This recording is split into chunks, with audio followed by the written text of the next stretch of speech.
Oh.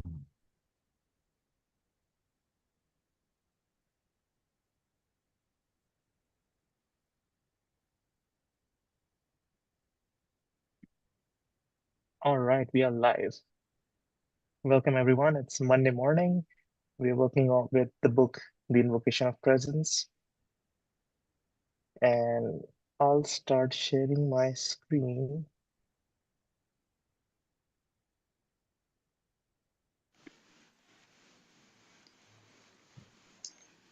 I believe we are working on chapter 8, Momentum of Invocation, the Universal Traveling Junk Shop. That's a nice name.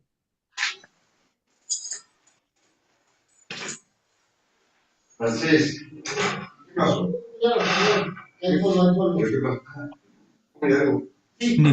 Nikhil, you can mute. Yeah. There we go. And I believe we read until page 44.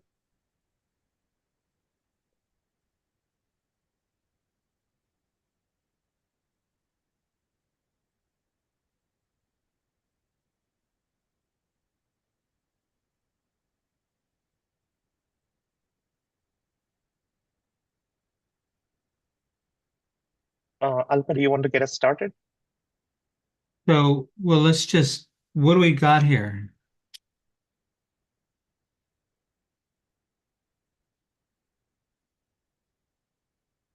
I mean, we have, no, I'm sorry. I'm thinking of chapter a little bit later on in the chapter. Hmm. Yeah, I'm sorry, Elka. Sorry, let's go ahead. Let's Let's start just with start. then suddenly. Perfect. Then suddenly you have the definition of negative emotion, which reminds you, oh, I'm supposed to remember something. Something that starts with a P. Provokes. I could probably rationally meditate on it. Let us see if something suggests itself. I think we read this last time. Do you want to reread? Yeah, I think we just read until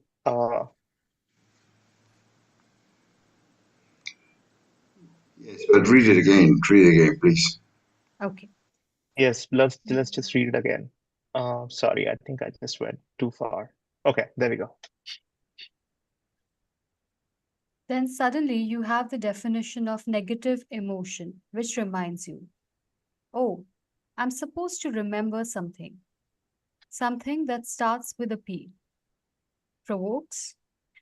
I could probably rationally meditate on it. Let us see if something suggests itself. A, B, C, D. I think it starts with my last hour of death. Oops, I feel remorse. What? Remorse? Remorse. I feel so guilty when I feel remorse because I know I should feel more remorse than I do. Remorse should remind me of something, but what? No matter what I think I see, the king is naked. All phenomena is illusion. There's something I'm supposed to remember. Something, something, something, something. My habits carry me through. Even if I cannot remember the 4 lines, I did remember that there are 4 of them, just like the 10 Commandments. I may not know what any of them are exactly, but I do remember that there are 10 of them, steering the sequence of associations back to the more obvious work ideas. G continued. Because we have an associative brain, anything could remind us to work. This idea, using our ordinary habits and weaknesses for our work, and especially for self invocation, is the fulcrum by which we gain evolutionary authority over the machine and suck our own blood, which is to say, drawing alchemical substances from the ordinary chemical factory of the organic functions for the benefit of the work and for our work life. Do we halt here or should I continue? Continue. Just as M may swear off movies, yet go to the cinema. Is this because I am attracted to how I behave at the theater? M asked. No, it is an addiction. G replied. M, you will simply find yourself in a theater. You may have no intention of going to the cinema and even outline other plans, but you will end up in a theater and find yourself watching a film. In the same way, someone who has decided to quit smoking will, several hours later, suddenly to his astonishment and horror, find himself smoking a cigarette. If you do not know your chief weakness, you do not have a handle on your machine and have not done your homework, which is to say, self study, the careful and attentive observation of the machine to discover useful weaknesses which can provide the automatic force of attention for your work. I think this is important. I've noticed a sarcastic reaction toward people I don't like, are admitted. Then, at the certain crucial point, I verbalize sarcastically my observation. This happens often because people evoke it out of me. You do not wish to necessarily stop, G said. If I could not stop, I could not stop if I wished to, R replied. I work at my daily tasks out of guilt because people will otherwise think badly of me. D confessed. Smoking is my weakness, T said. Examine yourself as if you are confessing, G said. But these little confessions are nothing, so continue your confession. My chief weakness is being an involuntary slave, performing automatically whatever I am asked to do at the moment, not examining the request. K said, I am a slave to approval from others. I am known to procrastinate on occasion, L said, provoking some laughter. I am stubborn, KW admitted. My chief weakness is my tendency to try to draw attention to myself and evoke laughter from people by being a clown, R said. And then another tendency I have is being attached to people or activities sometimes. Oral gratification would be one of my chief weaknesses, C said. Another weakness would be that I realize I am working very hard. But at what? What you are referring to is a form of oblivion, G said, a taste of death.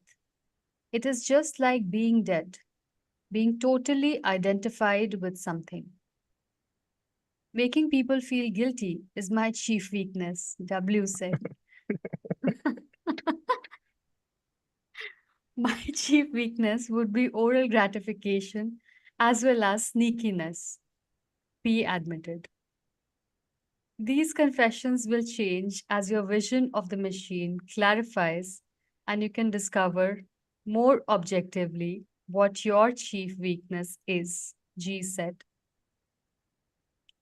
Suggestibility is a chief weakness of organic man. It can be used to provoke a series of exercises. One thing suggests another. You cannot eliminate this tendency by ordinary means, nor should you wish to, because you can use your tendency of suggestibility, the associative function for the exercise of self-invocation. And I'll pass.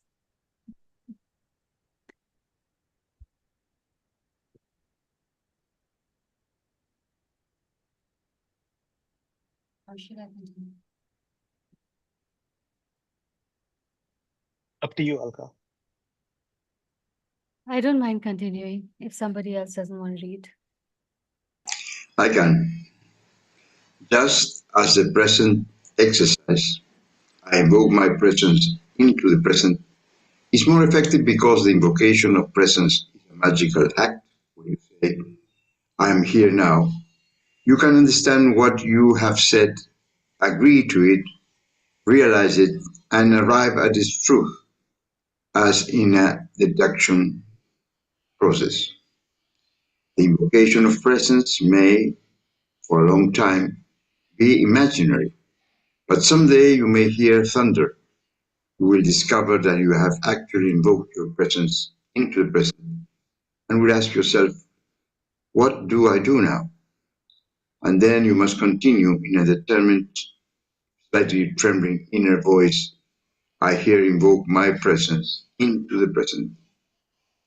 Actors perform for nearly their entire career, and then one day they walk on stage and stage fright overcomes them. M said, they forget the lines or turn away from the audience or even freeze. Stage fright has plugged, stage fright has plagued even some of the best, most well-known actors who succumbed to it at one time or another, even at the height of their careers. Of what are they afraid? Perhaps their effect on the audience, M offered. Most actors seem rather vain and self-important. From my experience, P, who had been a professional actress, said, sometimes it suddenly comes to me that I find myself doing something on stage without really knowing how I came to be there. I catch myself in the middle of a line which came so automatically that I scarcely knew how I got there or exactly where I am. In those moments when I wonder who I am I the character or an actress playing a character? I can feel what stage fright, if it were allowed to blossom full blown, would feel like, and even the mild attacks I have experienced now and again, make it almost impossible to go on. I feel lost, alone, disoriented, but that doesn't really say it. And I pass. Hmm.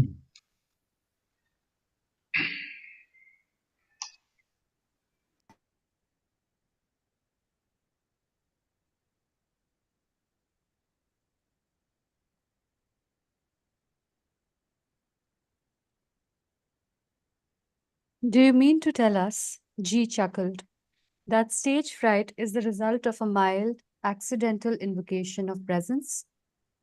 Yes, that is exactly what it must be, she agreed.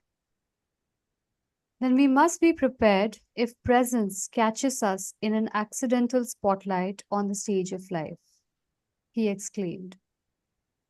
Ordinary actors and actresses may not understand what has happened to them, but for you, there is no excuse. You are aware of the invocation of presence, and by now you should have observed that on occasion, this can sometimes occur accidentally in the course of ordinary events. If none of the exercises given in this special academy of ours are of any sense, then just review all your remembering factors. Nothing is without some use. In addition to the exercises, your group also has such songs as Turkish Coffee. He asked the group to sing this song with guitar accompaniment provided by a folk singer member of the group. Parker Dixon, who had written many of the songs based on talks at G's table. Brew me a cup of Turkish coffee. Brew it as careful as you can. I don't care if it takes forever, 'cause I am an impartial man. First time he brewed it for the Father. Second time he brewed it for the Son.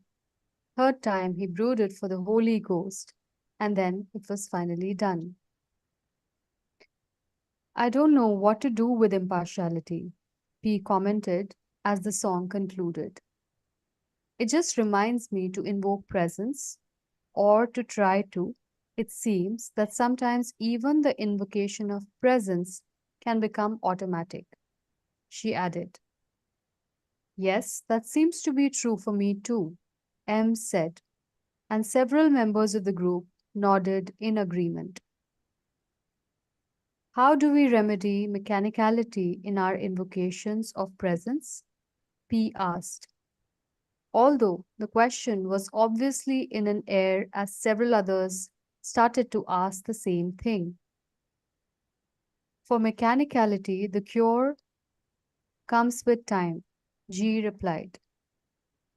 Really, there are no hard rules, nor can there be, because if we allow ourselves to fall into firm rules for invocation, it is certain to become not just mechanical, but completely ritualized, just as a formality, as the Buddhists now greet each other by bowing, supposedly in recognition of one another's non phenomenal self. But really, it has become little more than a businessman's limp, dead fish handshake and wide, enthusiastic, but totally vacant smile. These little songs can be the catalyst which catches you in the spotlight of your attention, helping you to discover yourself on stage, perhaps in the middle of delivering some line or other. And I pass. Can we pause there a bit, David? Nick, Sure. Yeah. Of course. Yes. please. Um, I can you scroll a little up? For me, a very important thing that gold is manifesting here is the, let's say, the danger, or not exactly the danger, but the ritualization. It comes to my mind the phrase that I said it. I think it was Gurdjieff that said it, or whatever, the big boys. Um, a truth repeated is a lie. No, that line. The danger that we tend to ritualize and transform even what um, has the nature of spontaneous uh, ritual. When ritualized, is mechanical. No, we can see this. At least I see this much in the New Age style. No? They're all good. They're all nice. They all make the thing of the hands. But you can sense that there is no reality there. There is a. It's like going to these days. These days, going to church. You know that it's a ritual that probably it has some truth there. But even the priest or the audience, customers, not the word, the people there participate in a ritual that don't mean anything to them, only emotional. No? So I think that it struck me very hard and strong what it says there about the mechanicality. Thank you.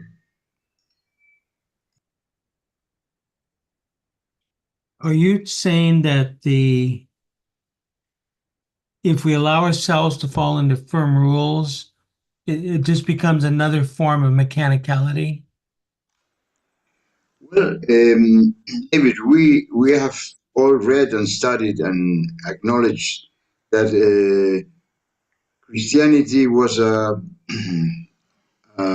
religion of love, and when it became dogmatic, the same words I used of love made possible the criminalization of hundreds of uh, people, and in name of God, and every Sure. army in the world is God is by my side, no? In the name of love, because well, Well, then let me ask you this, Bernie.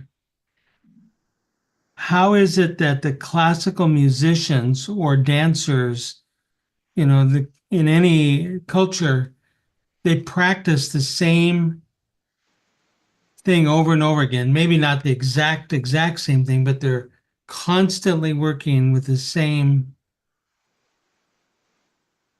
How do they overcome this mechanicality? well, I don't have the answer. But let's explore it.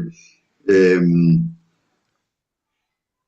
uh, a way of being alive is is being present. It's a way of being alive, no? Making making the same thing again and again, but looking for freshness. Hmm. But that is not a sure possibility. Uh, I think I only talk for myself, and Nick is here to share with. We do every day for maybe many years now the ABD in the morning, and I know that most of the times I do that in a almost mechanical way, but um, in a way I realize that I'm doing it in that way, and that is a kind of small presence there. You Right. know? That helps, right? Yes, yes, I know that it's happening, Now, and let me ask you this, Bernie. When you go out into the world, so every morning for how many years you've been doing ABD, right? hmm, Do you maybe open 10 years or more. Yes, 10 years? Do you open with the clear light or something like that? Or how do you open the session? we open. Well, the invocation of presence is that what I read, but folks read for that the four lines. The I book don't remember. Okay. we start with Uh, the Book of Sacraments, with the verses yes, from the Book of Sacraments, and then we do the Bodhisattva vow. the Bodhisattva. Bodhisattva. That's it. Yes. Okay. When you're going about your day, Bernie, and I mean this specifically to you, and you happen to catch something about the Bodhisattva vow, I mean, something like la verdad no se puede contar, juro contarla, right? If something like that hits, do you remember the space and the Bodhisattva vow from the group? Yes. Okay. And Yes. what is the effect at that moment of what we might call the mechanicality of 10 years of doing the same thing over and over again? If I could say lightly, I would. What comes to my mind is the Urdifian exercise of stop. Stop. Okay. I stopped for maybe a second or two, Doesn't or matter. maybe Yeah. But it's I like, stop and I say, what is my mouth talking about? What is this? What is this stupid apparatus talking about boasting or but whatever, or but you thinking of? also have 10 years of background that come to that moment, right? Mm, mm, mm, And this is why people pray and they say the same prayer over and over again every day in their meditations. They, mm, it's the same prayer, and maybe it's mechanical, mm. but there's a beauty in the discipline of doing it over and over and over and over and over and over and over, over and over and over and over and over and over and over and over and over and over and over and over and over and over and over and over again. David, Yes, sir. um I would add, because we are exploring, no, I would add that it is known physiologically that prayer, when repeated, calms the mind, whatever that. But that is, maybe that is not exactly the purpose of us. We have read the purpose of prayer, no? Prayer absolute, and that in that line. But there is, no, I don't think it's exactly a benefit, but it's a side effect of praying, and that is has an hypnotic, um, Hypnotic, or yes, is it hypnotic or is it awakening? could be both, could be both, How would because you make the distinction, Bernie? the distinction is, if you have, at least I think this, if you have the information and you take care that you cannot daydream on that, that is a safeguard to it. But I'm not free from uh, sleeping. It's Of, very comfortable to be asleep, no? of course it is. But if you hear a line and you suddenly even in the world, you say something even close to now I am experiencing the clear light of objective reality, Wow. Yes. right? Yes. Yes. Yes. Oh, That has an invocational moment, even though it is mechanical. So I'm not proposing, I'm not voting for mechanicality. I'm voting that sometimes discipline is a form of freedom. mhm, mm, And like the fact that you and your colleagues have done this for 10 years, you've created something in yourself too. mm, mm. Hopefully. No, don't say hopefully. Start saying yes. Start owning it. Start owning the fact that you are an experienced operative. Do you know what Mhm, that means? You're not a beginner. yes. Okay. You're a player. Mhm, And when a player goes to bat for 10 years doing something, it's a lot. There's a yes. lot of weight that happens there. Mhm, So I just caution about our practices can become mechanical. That does not necessarily mean we stop the practices, but maybe we rediscover them in a different way. yes. I In just, the I just, in the sorry, in the in daily world, uh, following the line that you are saying, David, the sailor, or the old man that is an axe uh, has the oficio in English is how do you say the oficio, has the know-how, and Mm. you see in his way of doing things, even a businessman, no, whatever, or musician, of course, or an actor, you see the the time involved, the discipline. You see it, and you respect it, of course, and in yourself, no. Even when you hammer a nail, you can see how the guy Nice. Yeah. has, yes, how the time has made him his mechanical being has in a way gotten something, no. Um, I don't know how you say tool. Yes, now it comes to mind. The tools of the trade. You see Mm. the tools of the trade. So that is a very good point.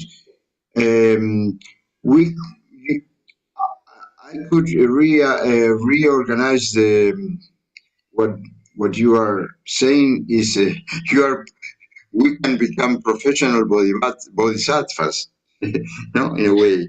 Uh, we Yeah. are we are working on that line in a way. That's so it's funny. Yes, I thank mean, you. the example I bring up sometimes, and I've said it to Pat many times, when we were doing the class at the barn on Wednesday night, we'd often have dinner beforehand. So we'd all be having dinner, and Pat would be caught up in her nervousness and her the state of the day, right? She'd be caught up in that. She'd be, you know, short and a little bit angry and upset and this sort of thing, right? Then we walk out to the barn and we start the class. And by the time I could say, good evening, it's Wednesday night at 7 o'clock, and boom, she's in a different state. Okay. So the naked act of mechanicality, it's on its own. It's how do we respond to it? Let's, you know, anyway, I don't know quite why I got off on that right now, but go ahead, Nishant. Yeah, no, that's a good point. Now, I was just trying to connect the eyes and what they said about the stage actors. They are in character, right? They're playing a character. Um, Yeah. that's another eye, if you will, that they create for Okay. their about profession purposes. And when they are in the character, I noticed usually I don't notice it on the screen, but when these actors give like YouTube interviews and they ask them, "Oh, why don't you give us a glimpse of that dialogue or some famous that they," and suddenly their whole posture changes and they are in that character, quote unquote, and they will deliver that one or two lines that the interviewer asked them to perform, and then they will be back to their normal, like casual self, just laughing. And I said, wow, this is amazing. Like, just a fraction of second it took them to be in that character, and now they are back into themselves. And when EJ is saying that it happens with seasoned uh, stage actors, not for the newbies. And I feel like the seasoned ones, that character eye becomes so strong that they can just flip back and forth very easily from that. But sometimes it happens that they go into that gap while they are switching, And that's when they are in that presence, when they are, and then they don't know what to do with that, because that presence is not supposed to do anything. Right. Uh, It has no motive. But correct. Yeah. some of the great actors can go into that space and they know how to voyage. Mm. Okay. They get into that lost space. Sometimes I've heard some of the British actors when they're doing some of the work with Shakespeare, in a sense, they know the line so perfectly, but then every once in a while you see them penetrate it. They Mm. penetrate its mystery.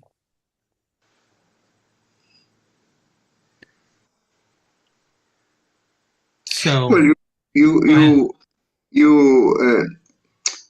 I was thinking of Nishant like his profession, like a doctor.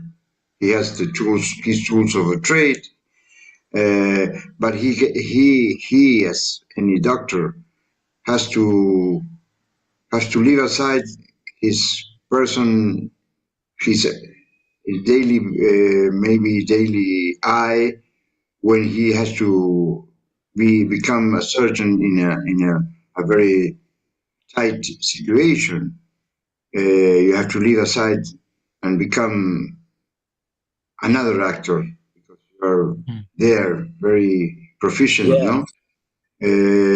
So there is we are we have those eyes personality that are we are not we have not to become afraid because uh, um, even I think the sometimes those eyes are not are mostly provoked by the situation. You are Yes. you are a businessman. Mm. You're a lover. You're a brother. You're a fighter. Mm. You're angry. Whatever. It comes many of this personality, which is the most important. Probably all of them or none. No. But in the line that you said, David or Shannon, in my personal experience, not being, of course, a musician or a singer, professional, but I'm a aficionado, no? Mhm. Uh, I some many times I see that the voice comes from from my heart, Mm. not from my mind. Sometimes, and not every time, but Mhm. I can work with that. I can become uh, um, present with that because I know the feeling. You know, I know the feeling, and I can simulate it or mask it or whatever it is needed, and that is a good tool in a way. No, When so that is there, okay, when you get that feeling, am I repeating this correctly? Sometimes you get this feeling. What is that feeling? Anybody? you're alive, or at least more alive. You're more present. You're here and now. You're there. Yeah. Okay. Uh, and Yeah. it's I would say it's not the word nice, but it's refreshing. It's refreshing. You're Okay. alive. Wow, you're not a robot. Mhm. Hmm? Mm. And strange thing that when you are in that feeling, people around you also changes because You're speaking not Mm, from the, blah blah blah blah blah blah blah, like a mechanical doll. No, no, interesting. you're it's not obliged other people, but it It it people affects react. it. You are Yes, yes, emanating, that's Bernie, that's you're that's the word. emanating at that time. You're Yes, emanating from your essential self. yes, and And that then, makes people react because they cannot stay absolutely mm, sleep and they sleep. can't, That's, right? They recognize something, right? So your emanation is an important part of what's going on. And that's part of what I think it's important to remember. We are in that place. Allow yourself to be in that place. There's something quite beautiful about it. Yeah. yes, Also, I want to add something. Uh, what Bernie said. I was thinking the other day, how is the eye born? What makes the birth of the eye? When you say the I, what do you mean? Like all these different eyes we have, right? Yeah. Well, How you is know the the answer to that. No, I don't. I don't know exactly the answer. Have some ideas though. Well, the mechanicality flows from basically, the mechanicality is the machine protecting itself. Well, Mm, we are basically trying to survive. Its its job is to keep the machine alive. How do I get food? I push my sister aside and I eat the potato, right? Uh-oh. no, like Uh-oh. how we get different eyes. For example, I was thinking the other day, I was just Yeah, that um go ahead. my mom one time told me that, oh, my pet name is Rinku. She's like, oh, Rinku always comes on time. And since that, I still remember that day that she told me. And since then, it stuck in my mind that I am the guy who is always on time. And I always make sure that if I give somebody like 6 o'clock meeting, that I be there at 6 o'clock, and that I is active, in the background. That, oh, I am the person who is always on time. So you're So saying, where does that mechanical self yeah, come? where did that I originate?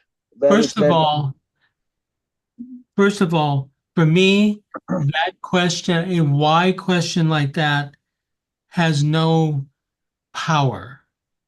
hmm.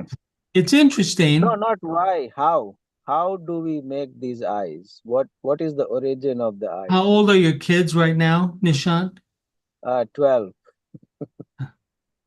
Okay, well, 6 years ago, no, 7 years ago, 8 years ago, they were looking around, they were born, and they were pure essence, like for a while.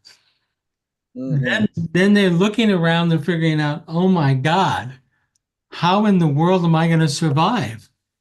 It looks Mm-hmm. impossible. And then they look at you. They specifically looked at you and they go, how do I survive? Look at daddy. That's how you survive. I see. In that weird situation, you do this. Okay. And it works. And that's how the formation of ego takes place. You're copying your brother, your sister, your aunt, your father, your mother, your uncle, and you're finding ways of mechanicality, and then you unconsciously adopt them as survival mechanisms. That's why we have to be kind to the machine, and we see this in the latter parts of HBM about having compassion for the machine. It did a hell of a good job. It got me here, right? sí, muy bien, muy bien, muy bien. I'm so happy that now, then to kindly say, gosh, thanks a lot, but I don't need that one anymore.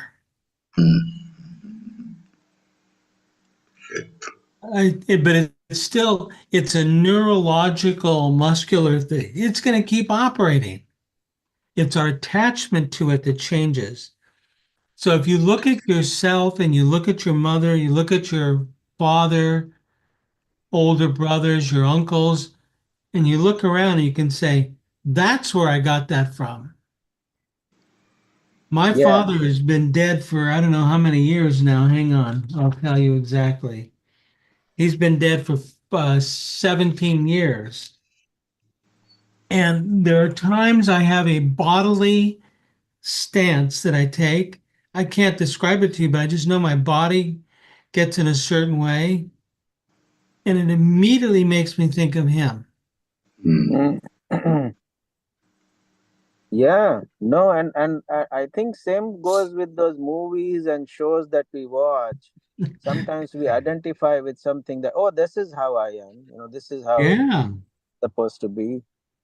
I think that's how we accumulate all these, quote unquote, like just junk eyes.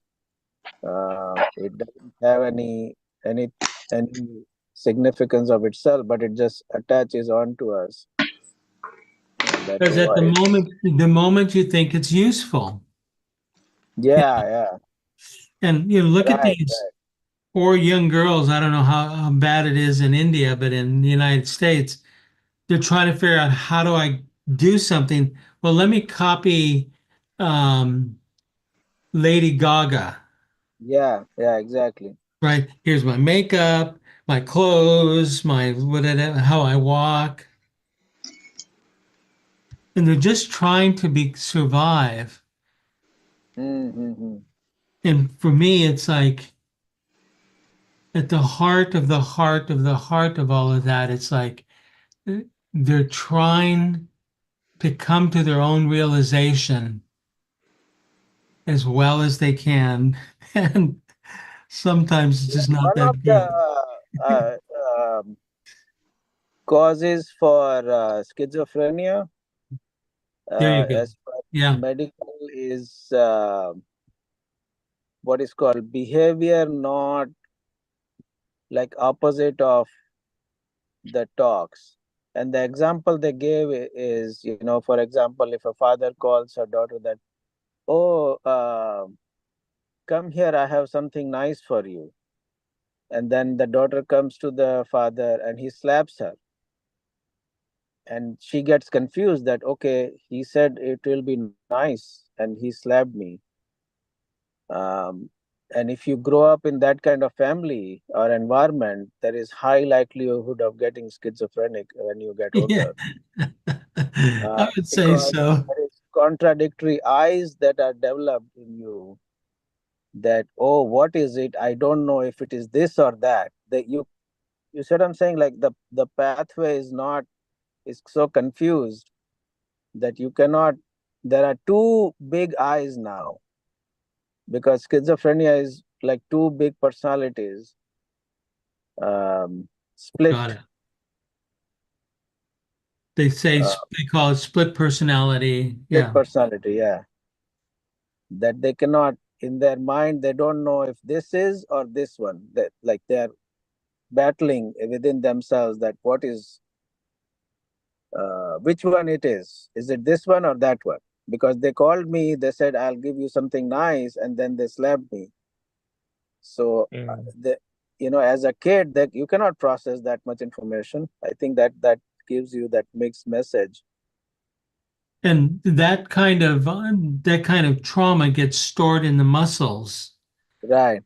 and so when that person, if it's a girl, she goes to um, enter into a relationship, and in her mind, that's there.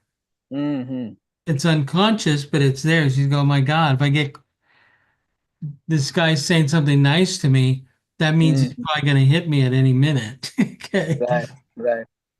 David, aren't we all a bit schizophrenic, a You bit bet. neurotic? You Uh, bet. that is the normality mostly on these days, no? Sure. But I don't think we should be too much afraid because, well, it's normal. It's common, no? Everybody here in this group, except for Mhm. one person, has normal schizophrenia. What?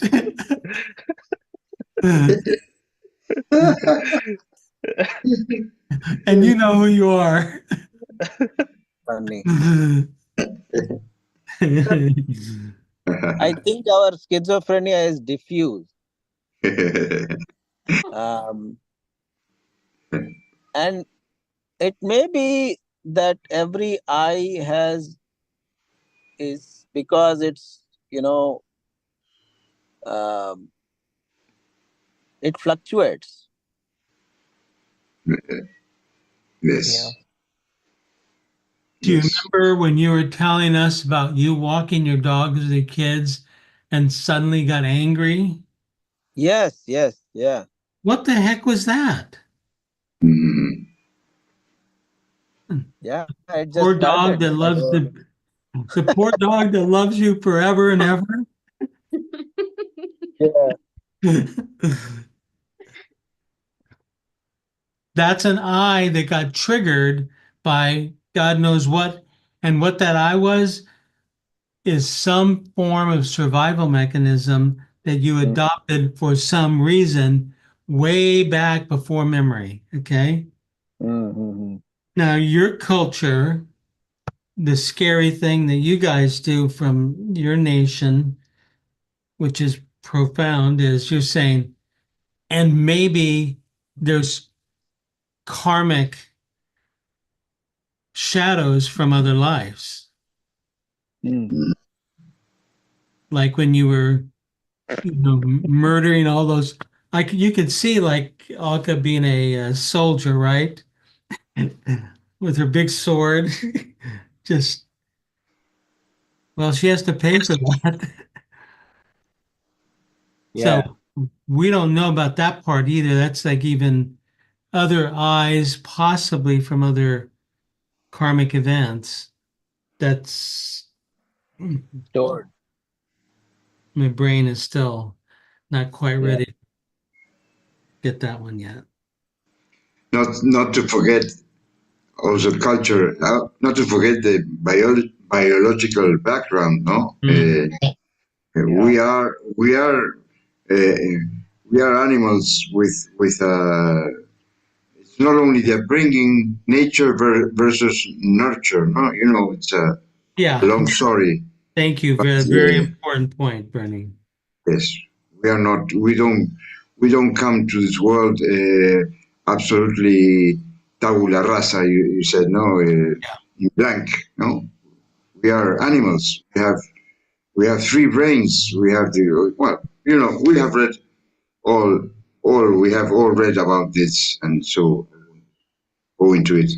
I'd, I'd I like to I'd like to suggest we're almost out of time. We are out of time, yes, but I'd like to suggest that you read the rest of chapter 8, and you're going to see example after example after example.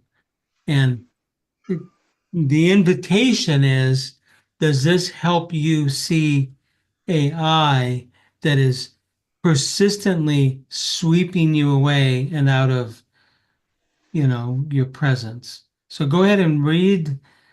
I know Mm. everybody's remarkably busy, and it's like 4 pages or something like that, 5 pages.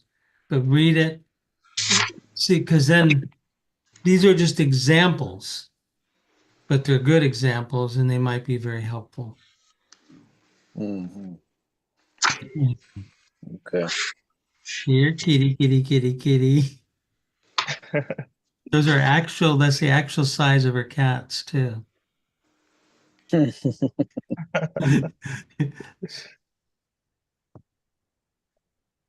All right, guys, then let's Thank just you. meet Thank you, meet everyone. next week. Yeah. Thank you, Nikhil. thank you Thank you, all. I Ganesh. enjoyed.